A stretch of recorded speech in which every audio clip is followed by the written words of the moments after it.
This is the Positive Impact Reality Podcast. My name is Brian Headley, your host, and I got a special guest today, Mr. David Meyers. How you doing, David? I'm doing amazing, Brian. It's so good to see you again. So good to talk to you. You too, buddy. So today we're going to talk about positive mental attitude, the PMA, and that's really cool. So what is the PMA, or positive mental attitude, all about? Okay, so Brian, just to let me introduce myself to your listeners here a little bit. My name is David Meyers. I wrote a book called The Big Adventure, and I've been studying how to contact and release the limitless power of the subconscious mind for the last 6 years of my life. I think very similar to yourself, Brian, and your co-host, Darrell. Is that his name? Yes, Darrell Johns. Yeah. Yes. So one of the things that I've learned about in that time period is the positive mental attitude, which is one of the 17 principles in the science of personal achievement as described by Napoleon Hill, who wrote the book Think and Grow Rich, and W. Clement Stone, who started with $100 in his pocket in the 1930s and ended his life. He lived to be 100 and something, I think like 101, ended his life with a net worth of $1 billion. Wow, that's amazing. Yeah, it's absolutely astounding. And him, W. Clement Stone got together with Napoleon Hill at the later stage of Napoleon Hill's life, and they wrote a series of books. And one of those books is called Success Through a Positive Mental Attitude. Right. Okay. And the principle of a positive mental attitude is this, that change is something that we can never escape. It's a principle of life. Like, change is going to happen no matter what. Yeah. And that problems are something that's going to happen no matter what. We can never avoid problems. Right. So W. Clement Stone said, you got a problem, that's good. That's the beginning of a positive mental attitude. Is every single problem, every single obstacle, every single challenge gives us an opportunity to realize our true potential. And one of the most profound things he said about a positive mental attitude is he said a positive mental attitude will attract to you all the health, wealth, and happiness you desire. Wow. I believe that. That's awesome. Having that positive mental attitude helps you with any obstacle and problems in life, how you react to it, I guess, and what you do about any problems you have in life. Is that correct, David? Yeah, and Brian Tracy elaborated on this concept of a positive mental attitude, and he said that the most successful people in the world, when they've interviewed them, and this is, tens of thousands of the most successful people of all time, the one thing that they all have in common is they're always thinking and talking about what they want and how to get it. Okay. All right. So the positive mental attitude is you have problems, you have obstacles, and you have challenges. And the solution, mindset is to always be focused and thinking about what you want, how to get it. Like Earl Nightingale said, we become what we think about, right? Right. That's pretty cool. I like it. So it's a desire, your desires, you have to always be thinking about it in a positive mindset that you're going to achieve your, the end goal. I really like that. What else? What is some of the attributes of a positive mental attitude? Can you describe? So there's two sides to life. There's a positive mental attitude and a negative mental attitude. And the positive mental attitude, some of the characteristics of it would be faith, hope, enthusiasm, confidence. It really has a lot to do with your character. Marcus Aurelius said, he said, while you are on earth, strive every single day to be a genuinely great person. That's right. And that's the nature and the characteristic of a positive mental attitude, is that it's all the positive attributes of the most successful people that have ever lived. Like when we think of Abraham Lincoln, Napoleon Hill, W. Clement Stone, Dr. Joseph Murphy, Neville Goddard, Marcus Aurelius, all of these people chose a positive mental attitude versus a negative mental attitude. They easily could have looked at all the problems, the challenges and obstacles in their life, in this world, in their country, in their family members, all around them. They could have saw problems and obstacles and challenges as insurmountable, but they chose to look at themselves and realize that there's something inside of themselves that's bigger, greater, and more amazing, more astounding, more wonderful than any problem, any obstacle, any challenge that we could ever face. There's something inside of us that can beat all of them. Yeah, I agree. Yeah, I agree with that. Darrell, yo, how's it going? Hey. This is my co-host, Darrell Johns. This is David. Awesome. Well, hey, David. Hey, well, I was just having a technical difficulty. Like my laptop just decided to freeze the last minute, so I'm on my phone. That's okay. You're here now. That's all that matters. Yeah. Yeah. So we were talking about positive mental attitude with David, and David was describing some of the attributes of positive mental attitude. Mm-hmm. And man, it's astounding what, some of the examples of the people that we were talking about, he just talked about, used the positive mental attitude to overcome any obstacles or problems in life. And David did a great job at explaining that. Right on. Everything. Yeah. It's pretty cool. What do you think, Darrell?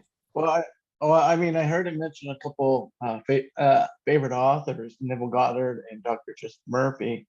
Yeah. Couple others. Like I've read, I've audio read all the Think and Grow Rich by Napoleon Hill. So it's an interesting book because it's timeless information. Like you just change the times, but everything applies to what you have to do in your life, because I mean, that's all it needs to be, timeless information. But it was blown away by some of the things that guy said, down to your transmutation to just, yeah, like we could go on all day. Yeah. But I think that's about where I caught you guys when I jumped in. So I want to apologize for my delay in being on time. Oh, you're fine. No worries, no hurries, right? Yeah, exactly. It'll get done. I heard that in a song the other day. That's one of my life philosophies. No worries, no hurries. Yeah. And it was in a song, and it was the line was, "I ain't got no worries and I ain't got no hurries." I love that. Yeah. I was like, yeah. So you mentioned Think and Grow Rich. W. Clement Stone, he wrote the book Success Through a Positive Mental Attitude.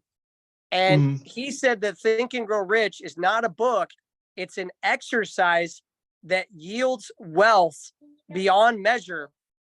And what he meant by that is, has either of you studied Benjamin Franklin? Not really. A little bit, not much. So Benjamin Franklin, at one point in his life, he showed up in Philadelphia, and he was dirt broke. He couldn't even afford a piece of bread.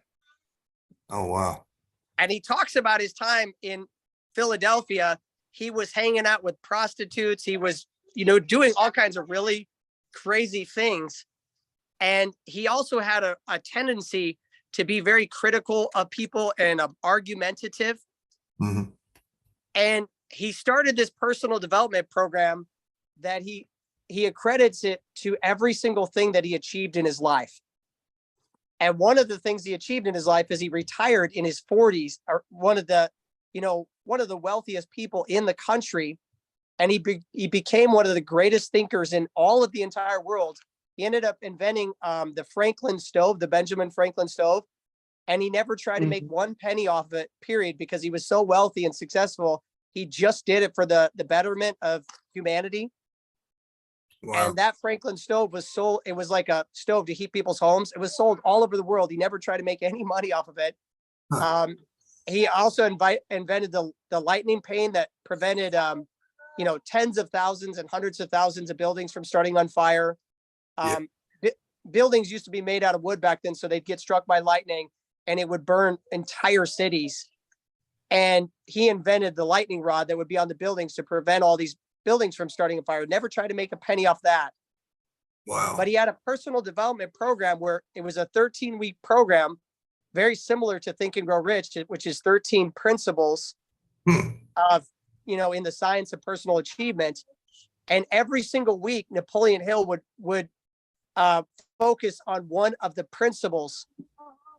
And then he would keep repeating that over and over and over again until he said that one thing, his personal development program, was the one thing that created more success and wealth for him than any single thing he ever did in his life. And W. Clement Stone said Think and Grow Rich is very similar in the fact that it's not a book that you just read. Right. It's an exercise that yields wealth. And basically the way he described it is by studying one of the principles every single week and going through all 13 of them and then just continuously doing that over and over again. Eventually the principles become a part of who you are. Yeah. Like, you're both familiar with Bob Proctor, right? Yes. Yeah. Yeah, that's basically what Bob has been doing for the last, he's no longer with us. One of the most profound human beings that's ever lived. Oh yeah. But that's basically what he did, is he just took that book as, if I just keep reading these principles will become a part of me. And that's what a positive mental attitude is really all about, is when the principles of winners become a part of you, then you join those people. Right. The repetition over and over, it sinks in to your innermost being, I reckon. And I know I've watched the video of Bob Proctor, and he always had that Think and Grow Rich book he carried around like a Bible. He always had it, and he was always reading it every day. And that's I think that's one of his main things that taught him successful habits and positive mental attitude. Really Earl Nightingale, there's a quote by Earl Nightingale, says he looked for the secret for success for 20 years and he found the principles in Think and Grow Rich. Mm-hmm. And he said within 1 week of applying those principles, he deliberately doubled his annual salary. Wow. Which is, just the thought of that. And he said he was so astounded that he proceeded to double his annual salary again. And he doesn't tell you how long it took him the second time, but I assume it took him a year to 2 or 3 years. But that's how profound those principles were. He was looking for the secrets to success and, achievement. And he started applying the principles and Think and Grow Rich. And obviously he had more personal development, experience than you were, like us. Yeah. Right. I haven't been studying these principles for 20 years straight. Right. Exactly. But yeah.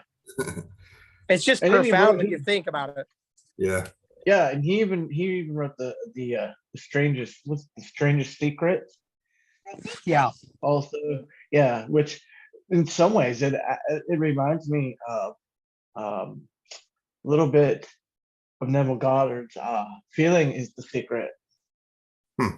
That there's some connections there, even though 100%. Even though Neville Goddard seemed to take most of his context from the Bible and retranslated it, I guess is a good word for it. But has also helped me discover some other things in life too. But yeah, like if you would have met a guy like me like 10, 15 years ago, you wouldn't want to have a conversation with me. God, this guy, get him out of here. He's negative. He's draining me. But I even know in myself that I have a lot of work, and as far as the transmutation, and just keep digging in. I fell off a little bit here recently, but there's always time to go back and reapply and reread because I have access to everything. Yeah. Yeah. Yeah, that's so true what you said, Darrell. Like, same for myself, 20 years ago, 15 years ago, 10 years ago, 6 years ago, like, I went through a divorce in 2016, and I felt like one of the biggest failures I'd ever known in my entire life. And I remember reading that J.K. Rowling, she described herself as the biggest failure she ever knew. And it really connected with me because I'm like, here I am. I'm 40 years old. I failed in every single relationship I've ever been in. I feel like one of the biggest failures in the world because I keep failing at something, such as relationships. And then I'm like, well, J.K. Rowling's went on to write one of the greatest selling, children book series of all time. And she felt the same way as I did. Yeah. So like, I just felt like there's power in that. Right. There's power in feeling like the biggest failure in the world, or feeling like you're completely off the train tracks and you're headed in the complete and total wrong direction in life. And there's a moment where you just realize that there's power in that. Yeah. Because she felt the same way about herself. Right. And look at all she's accomplished in her life, and look at, how many children, she's inspired to read. True. That's right. I mean, I've read those books and they're great. Yeah, I have imagination, and that's awesome. Yeah, I've seen one of the movies they made out of it, but I haven't read any of the books, but the movie was pretty imaginative, that's for sure. Yeah. What was the turning point in your life, Darrell, as far as like you said, 15 years ago, that wasn't who you wanted to be in this world. What was the point where you picked up some of these books? As Feeling is a Secret is one of the greatest books of all time. Neville Goddard. Absolutely. That is a profound book. It's strange because it took me longer to make that arrival, meaning I didn't hear until Neville Goddard, and just about 2.5 years ago, I came across a podcast, Brian Scott's Welcome to Reality Revolution. And I'm like listening to the story. I'm like, what is this? This is crazy. And I said, I can't even fathom this. And then, so I thought more of his material. Now I own like 11. I think Neville Goddard's only published 11 books because that's what I have. So I ended up buying all of his books. And then I still listen to Brian Scott's material, whether it's from Neville Goddard or whoever they're sending a thought off. Yeah. But I just, I was going through a pretty tough time back in 2020 during the pandemic. I had an injury that I was recovering from, and then going through a situation with a fiance because I was going to marry a foreign woman, but this thing fell apart all like in a month, and it just started to destroy me. I'm just like, I don't even know what to do with myself, and that was the worst turning point I've had. But starting these books, it just gave me some hope that, gosh, I can change my mind. I can change how I feel. I don't have to stay angry. Of course, it took me a while to practice that and let go of that relationship, because to me, it was like the most important thing. But now it's like, if I'm in a relationship and if I don't feel clicking, I'm like, next, that's how I feel. That's amazing. Yeah. You have to do it straight now. Because I was too short to hold on to someone or something that isn't going to go on a journey with you, even though you may love it. And that goes with anything else. You might love what you're doing, but if you're finding that it's toxic, Yeah. Okay. then you can see, hey, let's let go of that because it's just causing problems. Right. Yeah. Yeah, that's amazing. There was a quote in the Bhagavad Gita that says, it said, if you don't control your own mind will become your worst enemy. And it said, if you control your mind will become your best friend. Yeah. And I have the similar feelings with you. When I was going through that divorce, I just realized that, I wasn't controlling my own mind.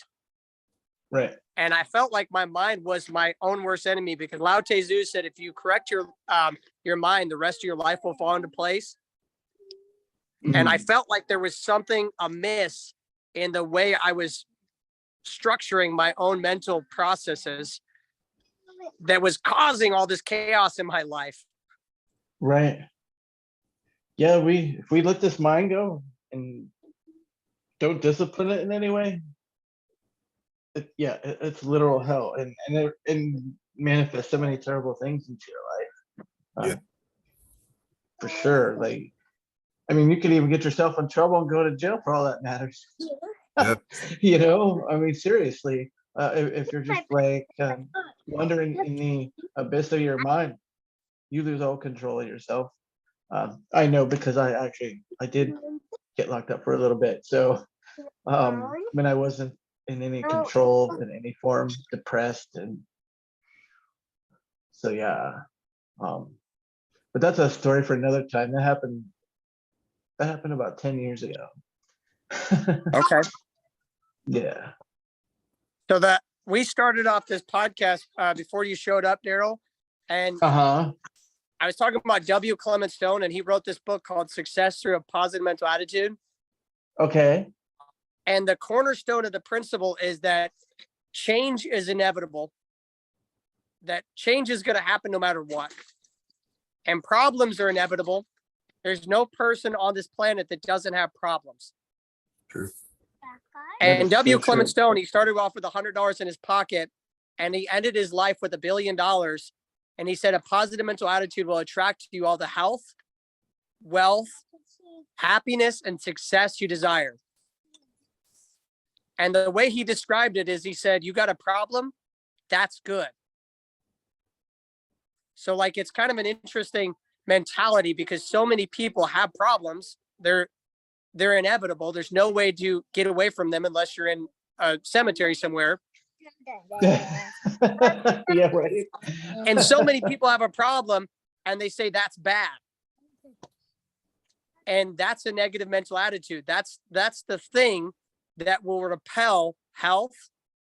It will repel wealth, happiness, and success. It'll push those things away from you. But a positive mental attitude is, you got problems, you got challenges, you got difficulties, you got obstacles. That's good. Right. Because they're only going to make you stronger. They're only going to make you wiser, and they're only going to make you better. That's Jim Rohn's philosophy. I wanted to share on that note. Over the past about 2 weeks, I was having gut issues, and first I didn't know what to do, and then I'm like, oh, I'm gonna try this, try that, and some of it's working. In fact, my gut is like twice as healthy now. But a lady reached out to me in Facebook, and she just happened to be into like yoga and gut health, and I'm like, where did that come from? I'm like, oh. So I joined her group, and she's gonna have a live event. I'm gonna check it out, because if there's any other things I could learn if I ever have a gut issue, I'm gonna refer to her. But I was just like, this just came out of nowhere. So I thought that was pretty cool, because I think the one thing about gut health, if you're having a bad gut day or week or two, it takes away from you like your energy and everything. Yeah. So yeah, totally. Was just glad to meet this woman, and I'm still on my way, but I'm sure there's things that she can give me, some tools to learn to keep that healthy gut, because that's important. Yeah. Oh, 100%. 100%. So can I share with you guys some affirmations I created based on a positive mental attitude? Sure. Would love to. Yeah, go for it. So these are part of my daily practice. And like I mentioned, I've been studying the subconscious mind for 6 years straight now. I started with Dr. Joseph Murphy. I've went to W. Clement Stone, Think and Grow Rich, all these different places. But for the last 2 years is where I've really started applying things. So for the first 3 or 4 years, I was like, wow, this is amazing. This is awesome. This is this. Reading, studying. And it wasn't until like some point where like, well, I just decided I'm gonna start doing affirmations every single day. And I've been doing them every single day for 2 years straight now.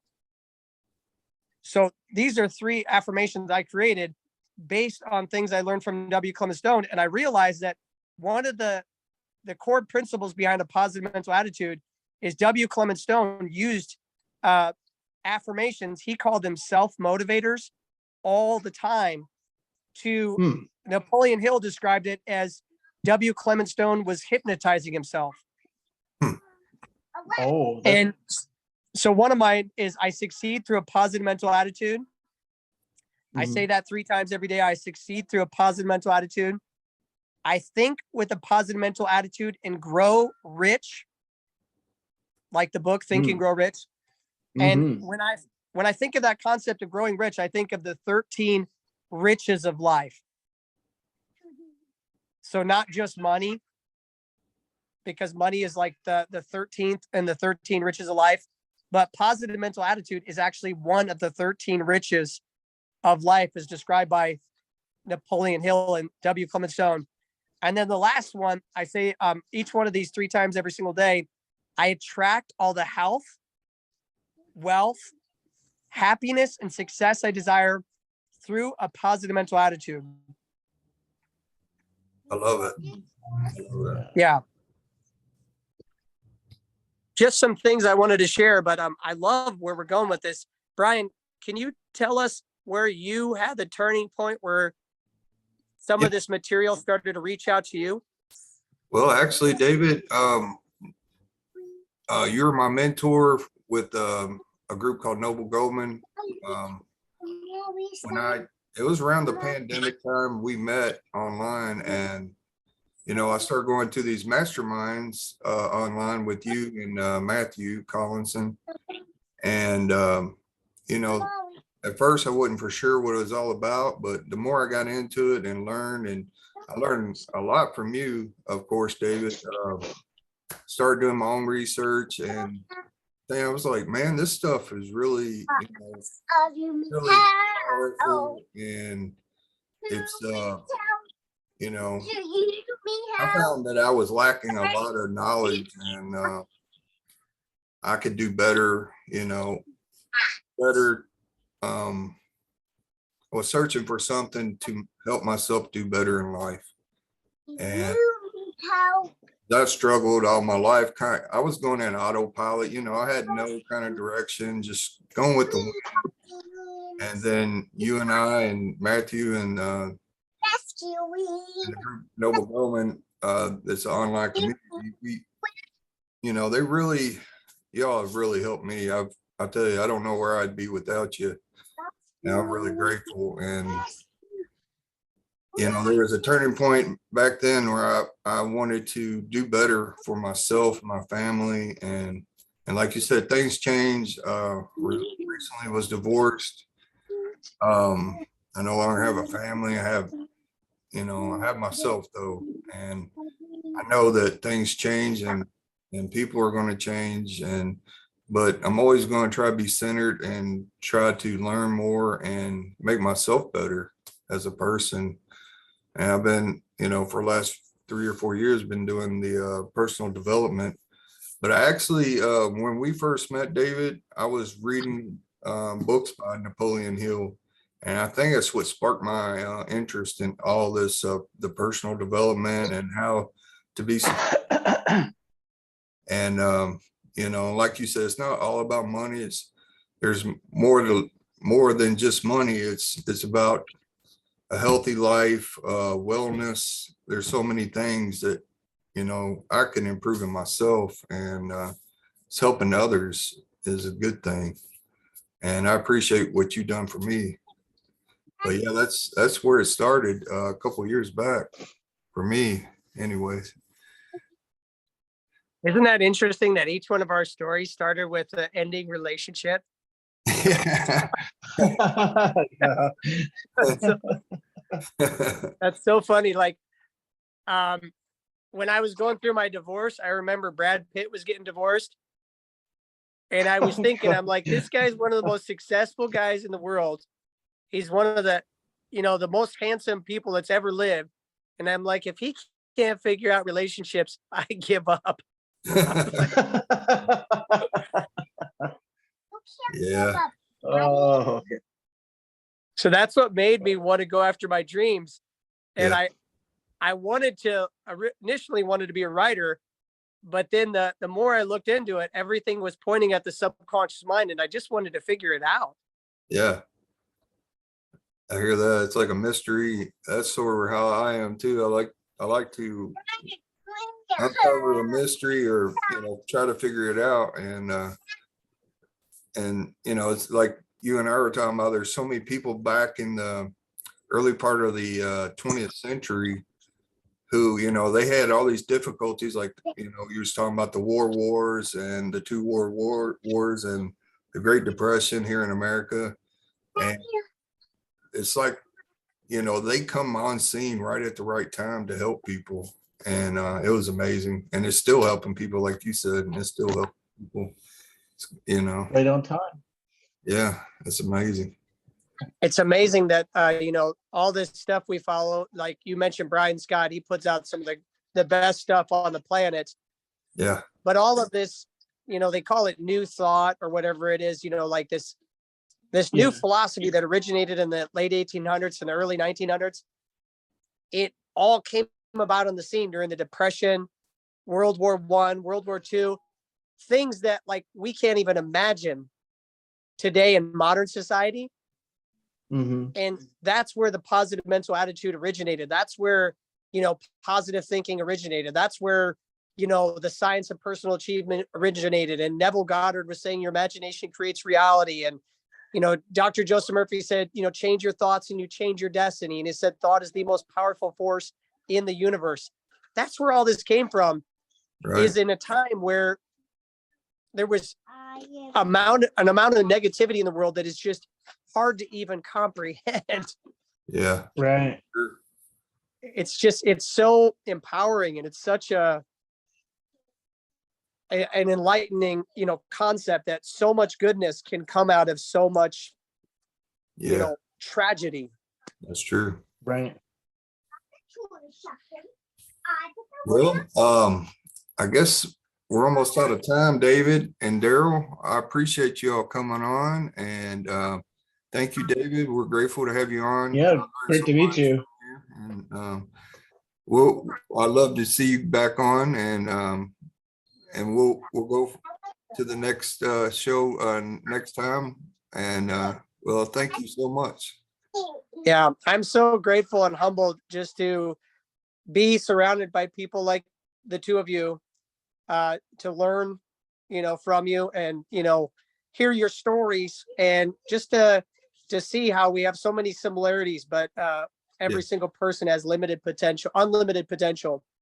Absolutely. And this has been a lot of fun. Yes, it has. Thank you, David. I appreciate it. See you next time. Have a great day. You too. All See right. you, Darrell. Take care. Bye-bye.